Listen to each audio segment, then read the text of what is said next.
Dieu est apparu au fil des âges, à travers de nombreux textes sacrés, qui sont devenus un héritage pour l'humanité.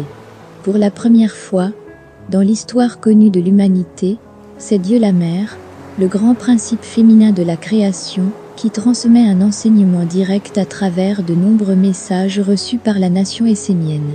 À travers ces 19 règles, Dieu la Mère éveille et instruit sur un art de vivre avec ses vertus. C'est l'annonce d'une nouvelle façon d'être sur la terre, à l'aube d'un revirement fondamental pour le devenir du monde.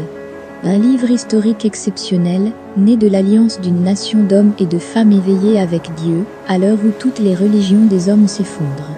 Voici des mouvements méditatifs, qui incarnent parfaitement la sagesse de cet art de vivre avec Dieu la Mère. Ils te permettront d'inviter à l'intérieur de toi, la grande lumière de cet enseignement universel.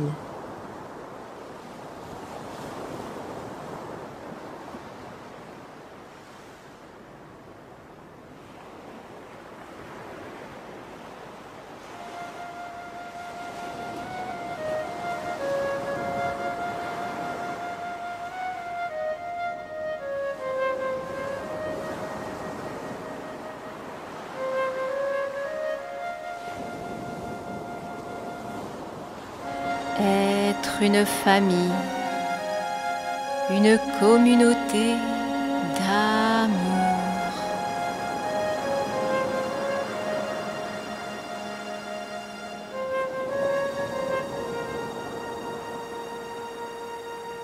Être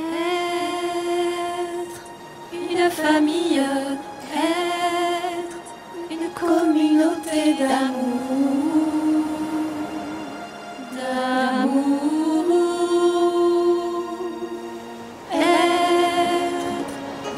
Famille, être une communauté d'amour,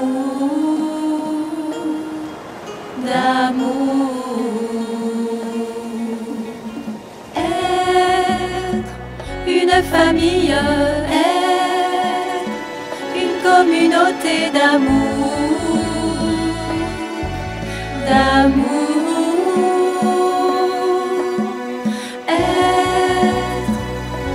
famille, être une communauté d'amour.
une famille, une communauté d'amour,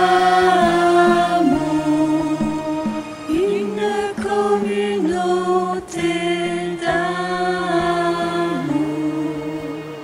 une communauté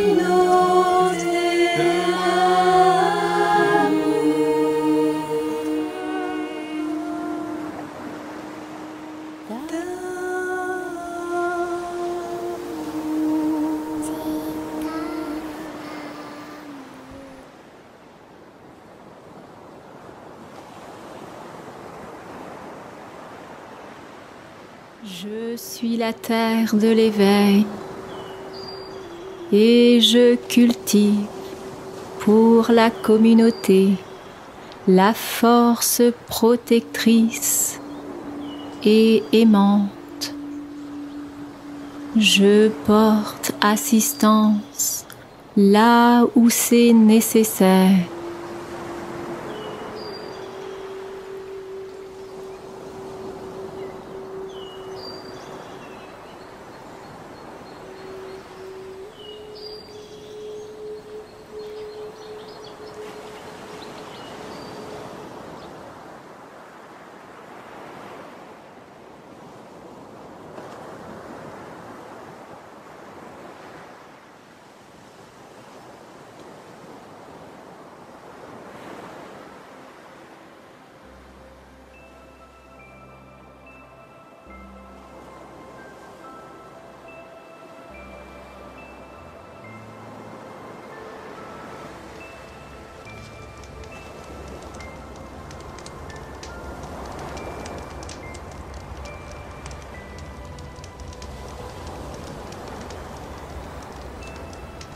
Soyez des animistes, vivant en communion avec la nature vivante.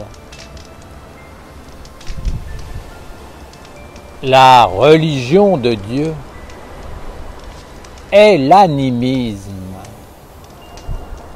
L'animisme est la racine de l'arbre de l'humanité qui voyage à travers le temps. S'il n'y a plus de racines, il n'y a plus la vie et tout devient faux. L'alliance avec Dieu est vérité. Pour être vrai, l'humanité doit être en accord avec ses racines.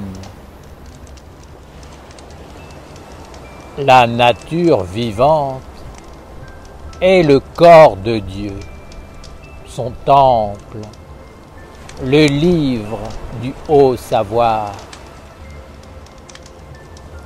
L'homme fait partie de la nature et de ce corps, de cette révélation et de ce chemin ouvert par Dieu.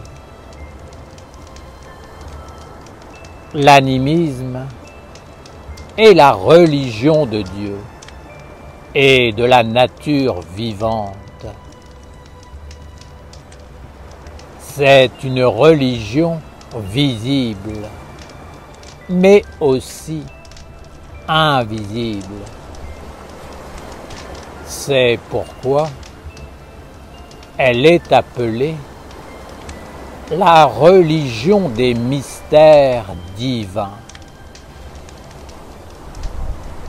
C'est en étudiant le livre de la nature vivante que l'homme peut entrer dans la connaissance des mystères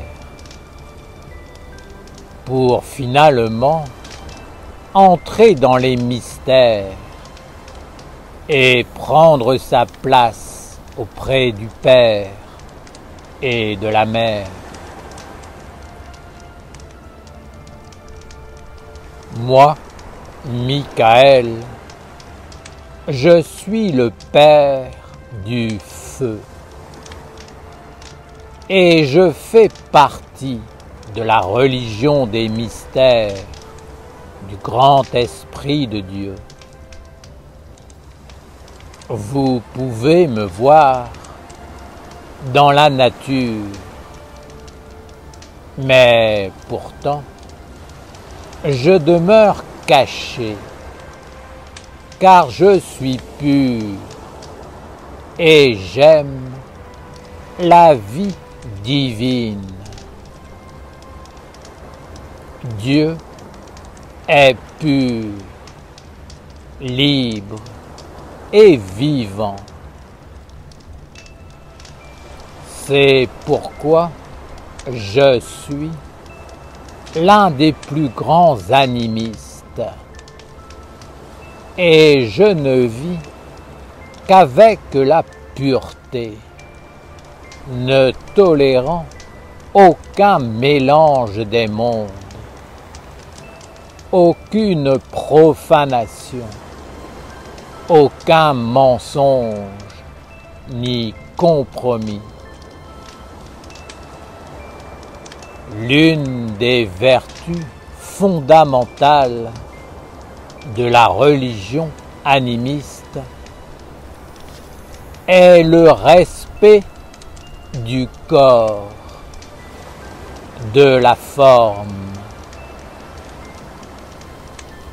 Le corps est la lettre, le temple, l'organe de l'Esprit de Dieu. Et en lui vit le mystère insondable. Le véritable animiste vit avec son corps, prend soin de lui et perçoit en lui la présence du mystère sacré. Le corps est une révélation concrète d'un monde supérieur. C'est une évidence. Il est une osmose avec la nature et l'univers. Un mouvement sacré et un langage des dieux et des esprits. Jamais l'animiste ne vénérera un Dieu abstrait, un concept mort. Il sait naturellement distinguer un véritable esprit de la lumière d'un vampire assoiffé de sang, d'un fantôme sans consistance, d'un prédateur féroce.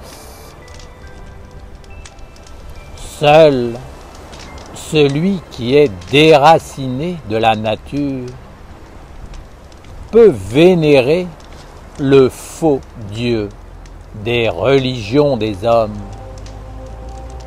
ou ne plus avoir de Dieu, jusqu'à nier le mystère de l'esprit et la beauté de la vie. Jamais un animiste n'apportera au corps une nourriture ou un environnement qui l'alourdit, le rend malade, l'obscurcit, lui faisant perdre tous les liens subtils et magiques avec son atmosphère extérieure et intérieure, dans laquelle il perçoit les dieux à l'œuvre. La nation essénienne est essentiellement la religion animiste. Elle est la racine de l'arbre et l'alliance avec Dieu dans la vérité. Ainsi, elle possède le pouvoir de redonner la vie à l'arbre de l'humanité tout entier et à toutes ses parties. La nation essénienne est l'âme vivante, l'intelligence, la guérison de toutes les religions, des sciences, des arts et des pratiques. Non pas qu'elle soit fondamentalement supérieure, simplement elle est la racine et c'est par elle que se font le contact, l'alliance avec un monde supérieur. Plus la nation essénienne sera riche, prospère, forte, organisée sur la terre des hommes, plus l'humanité sera en bonne santé, heureuse, délivrée des problèmes et difficultés. Moins la racine sera forte,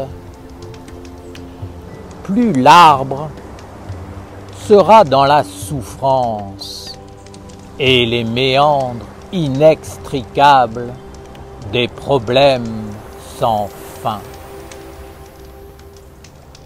Les hommes déracinés ont abandonné leur environnement vivant et même la vie du corps pour se centraliser essentiellement dans leur tête. Ils pensent que le corps est une machine morte, qu'on peut lui donner un environnement mort, une nourriture sans présence d'esprit ni de magie, son fonctionnement étant mécanique. L'homme crée alors un monde coupé du monde, un enfer, avec sa tête devenue folle. Dans ce monde, il recrée le monde avec une religion, une philosophie, un système, une organisation, une justice, une économie, une vie quotidienne dédiée à un Dieu. Mais ce n'est qu'un simulacre, un semblant, une apparence, une création mentale, complètement déconnectée de la réalité. Les hommes vont même jusqu'à détruire le corps et la nature, tout en proclamant être proches de la nature et être des protecteurs de l'environnement. c'est une maladie mentale, individuelle et collective. La nature est le corps de Dieu et il n'est pas possible de la respecter ni de la protéger sans la voir pour ce qu'elle est. Elle est vivante, emplie d'esprit, d'âme, d'intelligence. Elle parle et l'homme fait partie d'elle. Il est un organe de son corps, à l'image d'un fruit sur un arbre. Si vous ne connaissez pas votre nature, vous ne connaîtrez pas la nature. Si vous êtes dénaturé, vous dénaturerez. Comment un homme pourrait-il respecter la nature s'il dévalue sa propre vie en détruisant son corps, en le privant de vivre, de respirer, de communiquer avec les esprits et les génies qui le constituent? L'homme dénaturé se fait une image mentale de sa vie, de son corps, de la nature, de Dieu, de la religion. Puis, il impose cette vision artificielle et enfermante à tous les mondes, les privant de liberté et de lumière. La seule vérité autorisée est celle qu'il a proclamée dans sa création mentale limitée. Et tous les mondes doivent subir cette dictature sans pouvoir protester. L'homme ne s'aperçoit qu'il a un corps, un cœur, une volonté que par la souffrance. Ainsi, la souffrance devient le rappel à l'existence et à la réalité. Alors seulement, l'homme se pose des questions. Sinon, il ne s'occupe pas de son corps, ne le prend pas en compte. Au lieu de cela, il lui donne une nourriture qui le déséquilibre. Il le sature d'électricité, d'informations inutiles et empoisonnées, de bruit, le poussant à devenir de plus en plus grossier, opaque, fermé. L'homme devient alors totalement incapable d'être en phase avec le monde vivant, vrai, magique, féerique, enchanteur des esprits de la nature vivante.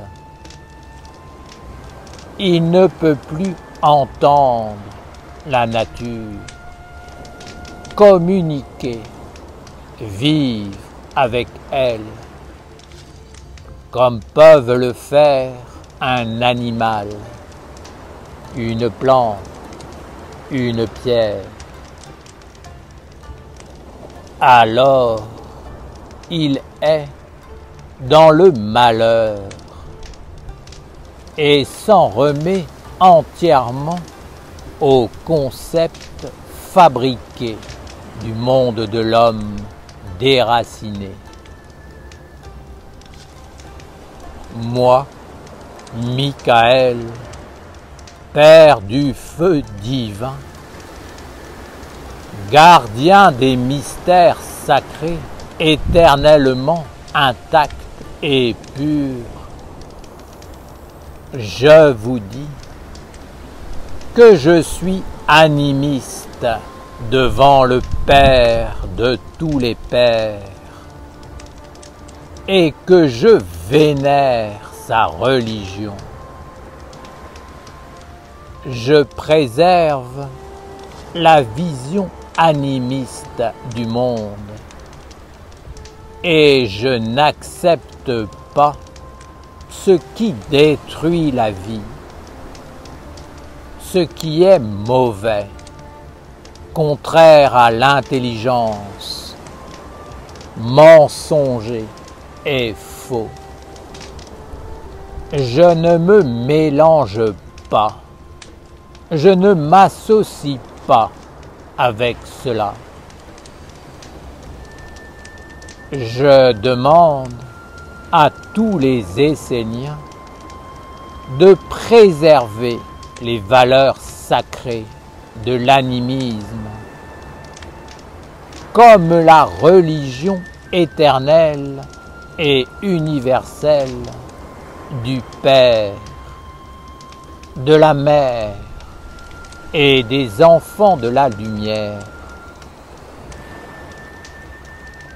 Les valeurs de la religion animiste sont universelles, car à la base, tous les hommes vivent avec la nature, avec le feu, l'air, l'eau et la terre. Ce n'est que lorsqu'ils sont coupés de la nature qu'ils inventent des dieux illusoires, qu'ils nourrissent des chimères, entrent dans les conflits et se déclarent la guerre, détournant les forces de la nature pour leurs œuvres mauvaises.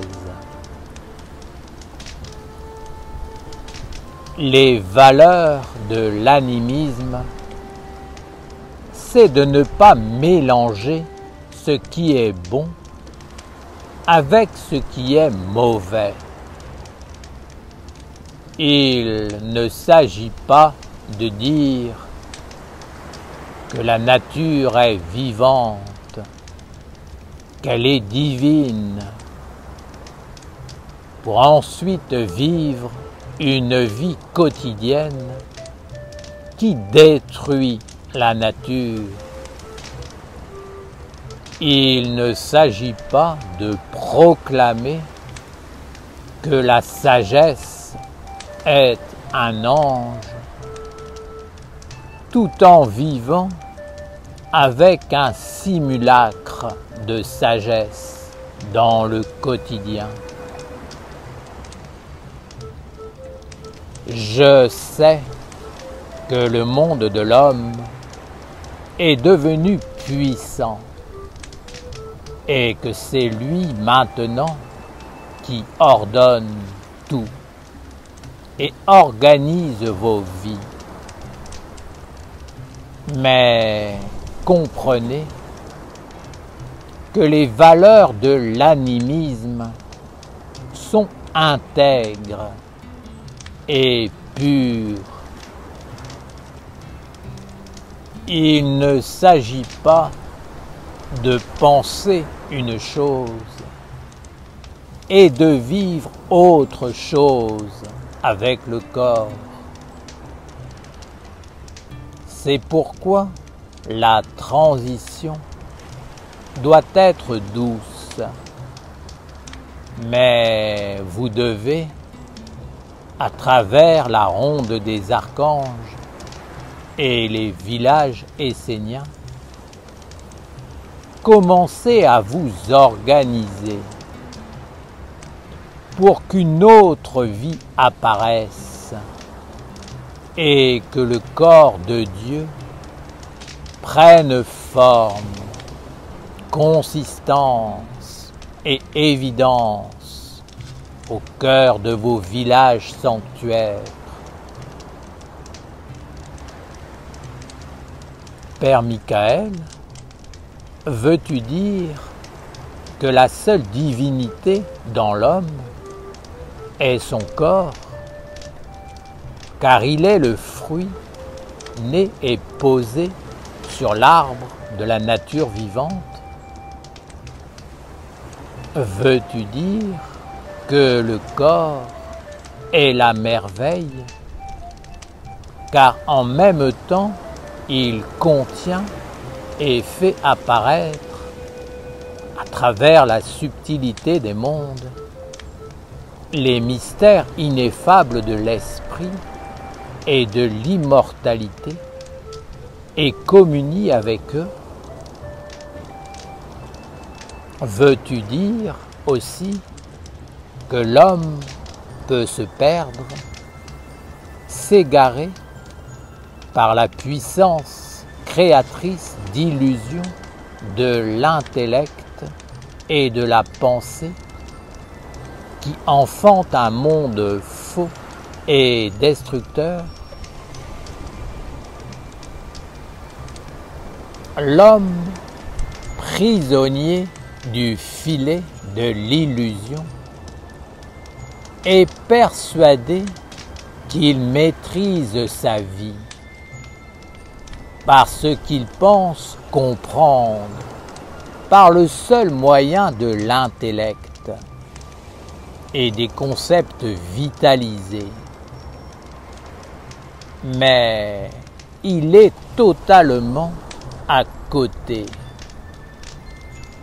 car le vrai savoir apparaît avec la conscience et la vie. Or, le véritable instrument du savoir n'est pas l'intellect, mais le corps. Seul le corps permettra à l'homme de connaître la vérité et d'être dans la vérité. Si tu t'approches du corps du feu, il te dit aussitôt que c'est dangereux, que cela fait mal et peut te détruire. Si tu t'approches d'un animal dangereux, le corps le sait et il te prévient. Le corps sait ce qui est bon pour toi, ce qui est ton intérêt. L'intellect égare l'homme,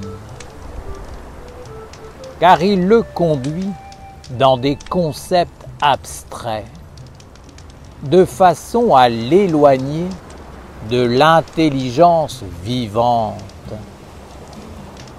de le couper de l'essentiel et de la force primordiale qui consiste à être en phase avec le corps, à travers sa subtilité et son lien avec l'intelligence et la sagesse originelle de la nature. Le corps sait qu'il doit fermer les portes à certaines bactéries et aux virus ou à certaines mauvaises pensées et autres influences négatives. Il sait par instinct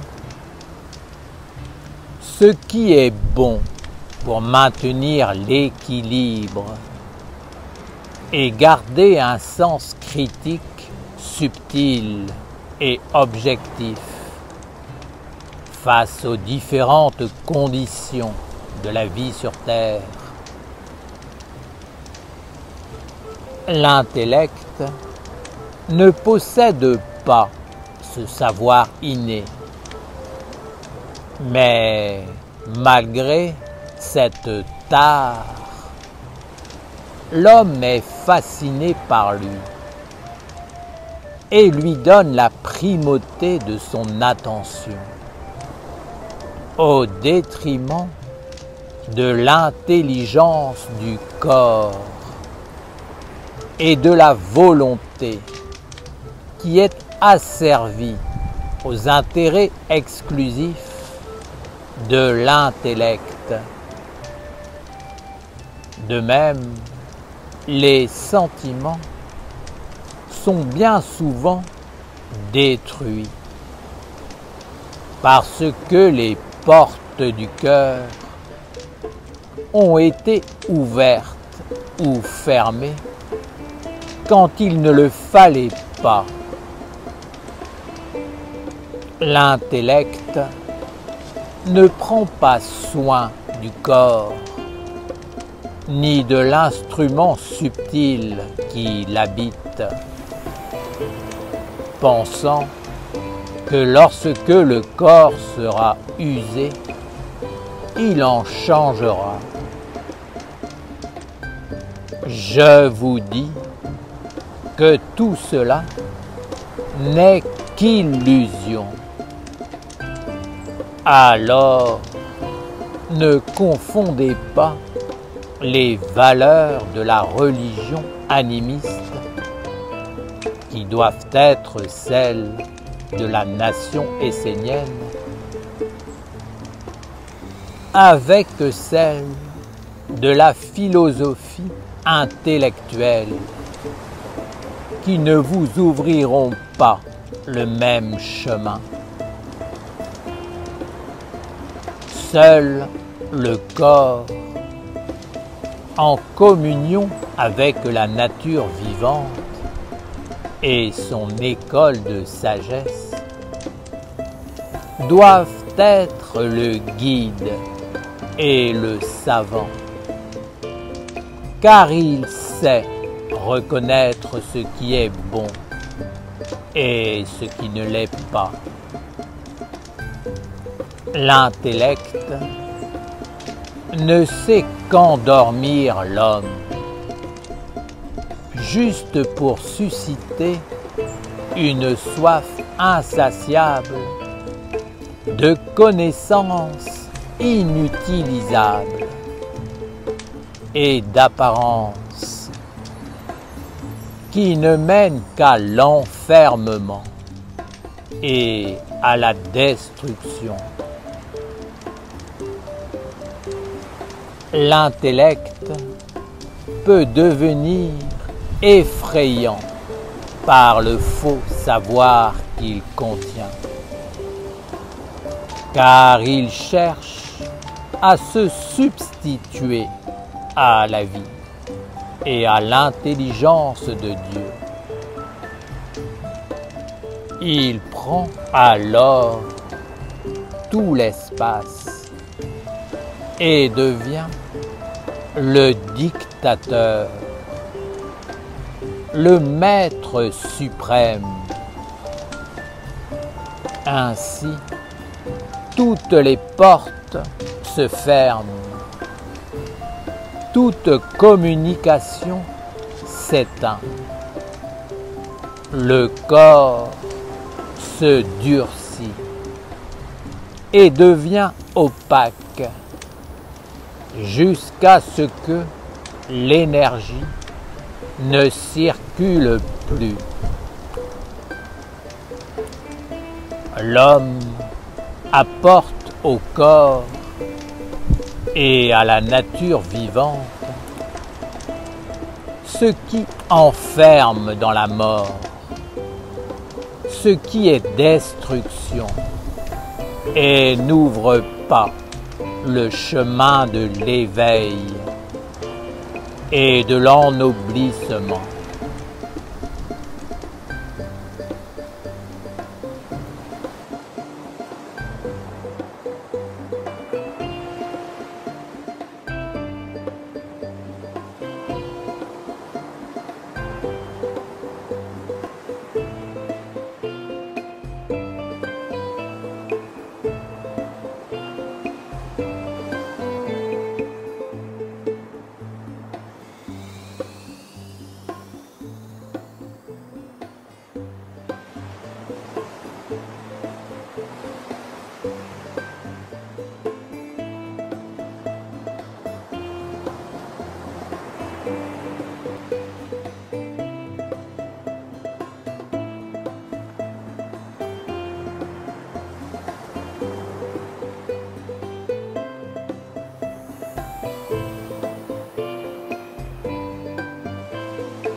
« 24 clés de sagesse pour traverser les eaux du monde. Pour vivre sous la grande protection du ciel angélique de l'archange Gabriel, nous devons apprendre à maîtriser les 24 clés de la sagesse qu'on appelle les 24 sages. Ces 24 clés de la sagesse sont 24 états d'être, 24 attitudes à développer en soi afin de pouvoir traverser les eaux du monde sans se faire attraper par le côté sombre. Ces 24 attitudes de sagesse nous permettent d'avoir toujours la bonne réponse face à toutes les situations que nous rencontrons dans notre vie. Cette réponse est toujours celle qui donne la force à la lumière. C'est la réponse qui fait grandir le bien, le bon, le noble, le vrai, le beau. C'est la réponse de notre âme. Ces 24 sages sont donc les clés de la maîtrise de l'océan des influences dans lequel nous baignons. Ces 24 sages nous apprennent à marcher sur l'eau pour ne pas nous laisser envahir ou détourner du but de la lumière. Ces 24 sages sont comme les gardiens du seuil du monde de la lumière. Pour passer la porte du monde divin, il faut maîtriser ces 24 états de sagesse. Il y a 2 gardiens devant chacun des 12 anges du ciel de Gabriel. Ces 2 gardiens sont interreliés et complémentaires. L'un ne va pas sans l'autre. L'un correspond au monde du jour et l'autre au monde de la nuit. Par exemple, si je dis oui à la lumière, c'est que simultanément, je dis non aux ténèbres. Je dois maîtriser les deux côtés, le côté diurne et le côté nocturne, c'est-à-dire caché, invisible, qui se tient derrière. Sinon, je suis en déséquilibre. C'est pour cette raison que dans la pratique, les mouvements se font toujours soit penchés vers l'avant, soit penchés vers l'arrière. On montre ainsi que si on ne maîtrise qu'un côté, on est en déséquilibre. Nous devons garder à l'esprit que nous sommes comme le fléau de la balance qui équilibre les deux plateaux, les deux aspects de la vie à maîtriser pour traverser les eaux et vivre avec chacun des 12 anges du ciel angélique. Ce chemin des 24 sages commence par l'ange de la sagesse et par la maîtrise des deux sages, parler et se taire, et il finit par l'ange de l'amour. Ce chemin va te permettre de sortir progressivement du diabolique pour cheminer de plus en plus vers le divin angélique.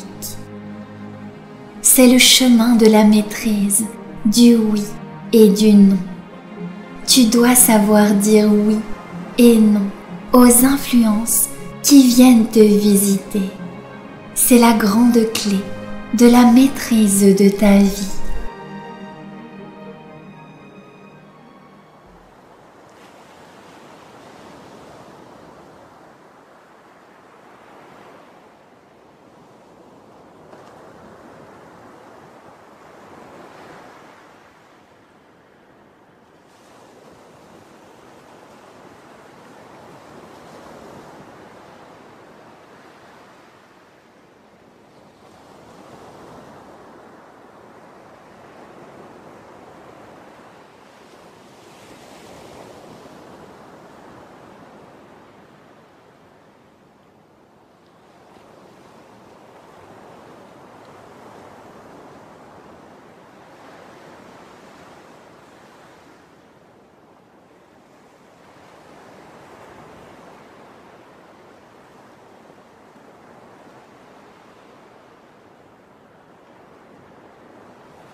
Je suis un élève du calme pondéré.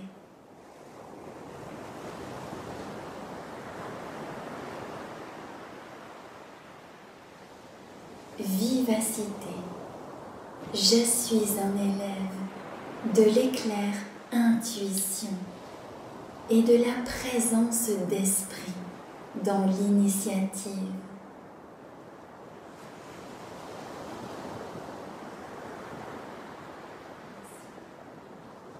Je suis un élève du calme pondéré.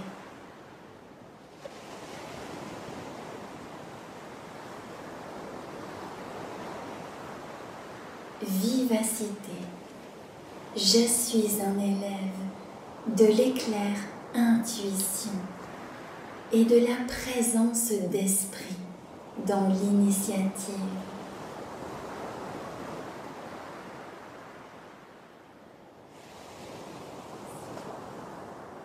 Je suis un élève du calme pondéré.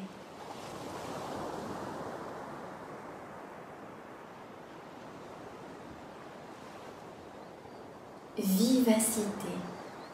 Je suis un élève de l'éclair intuition et de la présence d'esprit dans l'initiative.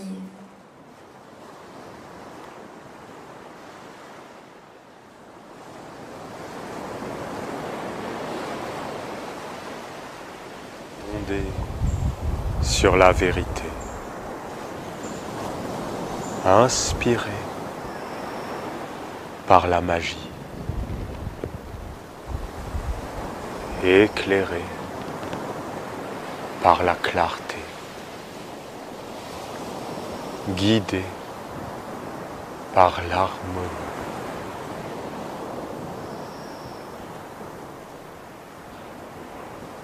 Posé par le grand calme. Ainsi soit notre œuvre, faisant apparaître par la maîtrise le messager de la lumière. Amen.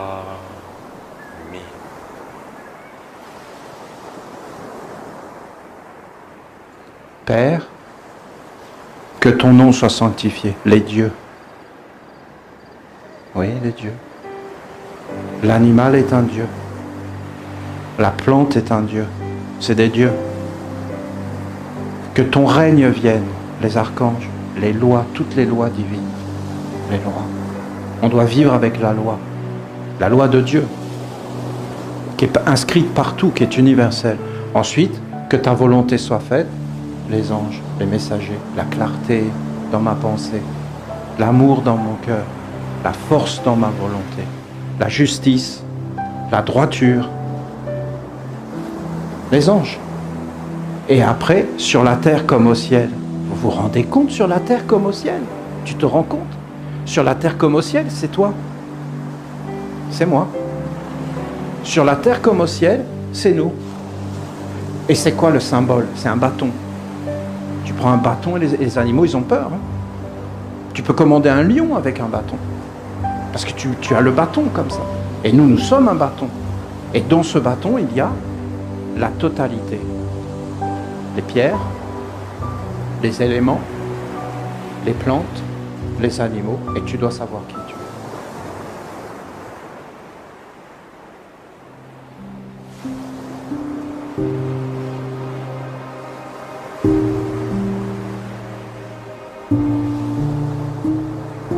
Nul ne va au Père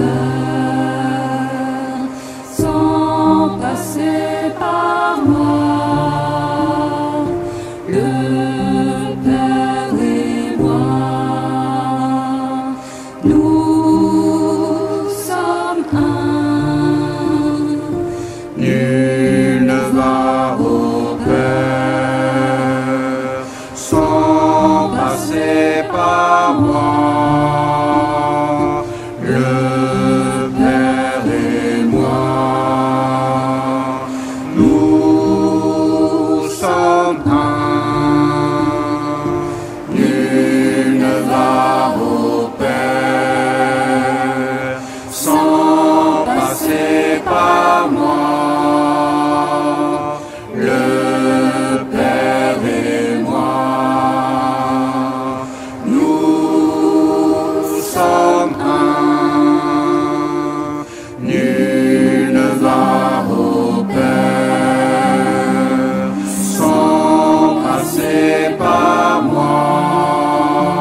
universelle, pour toi la mer, la grande mer, universelle, pour toi la mer, la grande mer, universelle, pour toi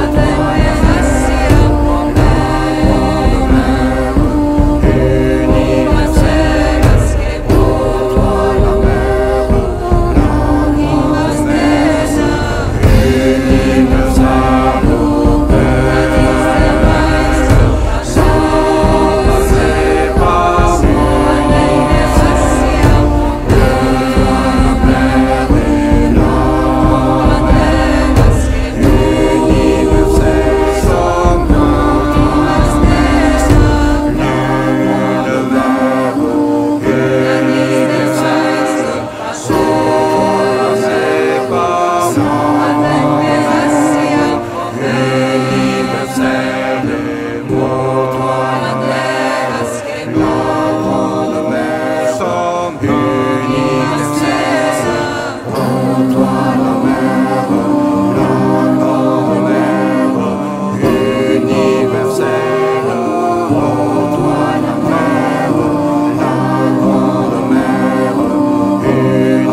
sommes un.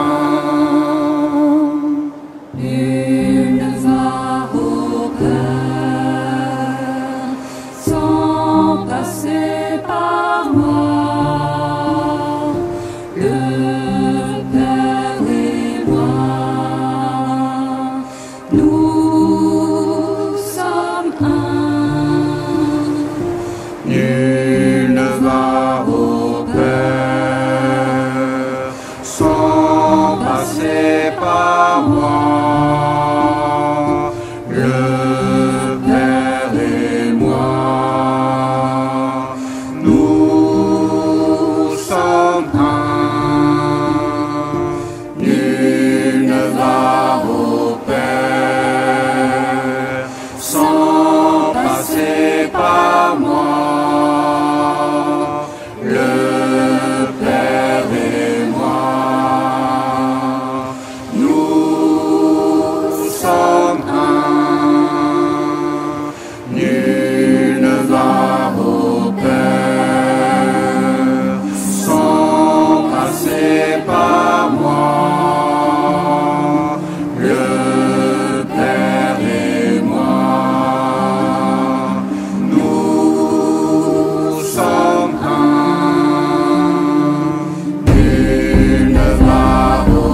par moi.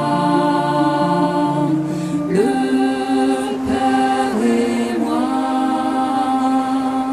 nous sommes un. Nul ne va au Père sans passer par moi. Le Père et moi,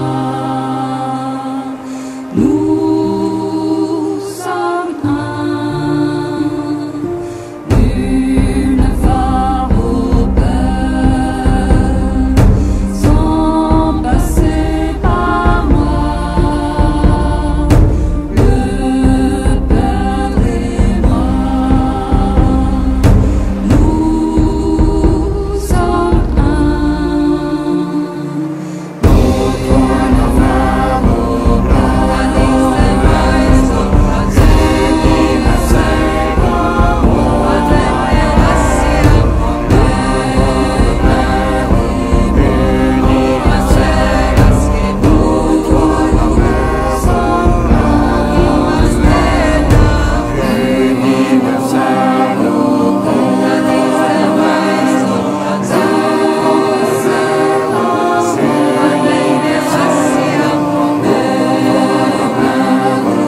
sommes un.